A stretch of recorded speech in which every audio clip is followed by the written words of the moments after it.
Hello, V K ನಿಜವಾಸ್ತು ಚಾನಲ್ಗೆ ಸುಸ್ವಾಗತ.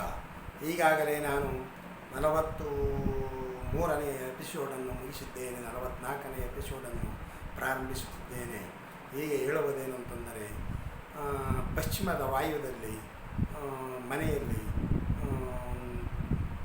ತಗ್ಗಿನ ಆಕಾರವಾಗಿ ಬಾವಿಯಾಗಲಿ ತಗ್ಗಾಗಲಿ ಮತ್ತು ಇತರಾದಿ ಸಂಪಾಗಲಿ ನೀರು ಹರಿಯುವುದ ರೀತಿಯಾಗಲಿ ಇದ್ದರೆ ಆ ಮನೆಯಲ್ಲಿ ವಾಸಿಸುವುದು ಬಹಳ ದುಷ್ಪರಿಣಾಮಕ್ಕೆ ಈಡಾಗುತ್ತಾರೆ.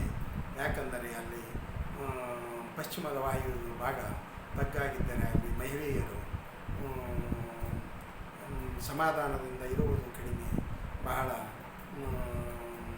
ಅವರಿಗೆ ವಿಪರೀತ ಮನೆಯಲ್ಲಿ ತೊಂದರೆಯಾಗುವುದುಂಟು.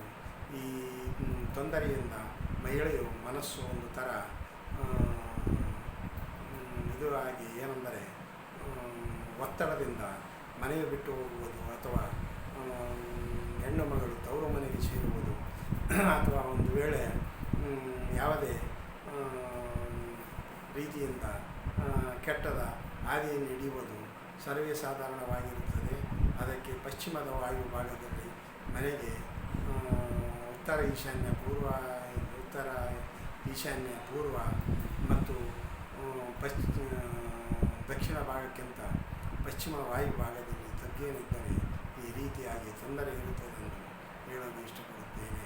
ಅದಕ್ಕೆ ಏನು ಮಾಡಬೇಕೆಂಬುದು ಮುಂದಿನ ವಿಡಿಯೋದಲ್ಲಿ ಹೇಳುತ್ತೇನೆ.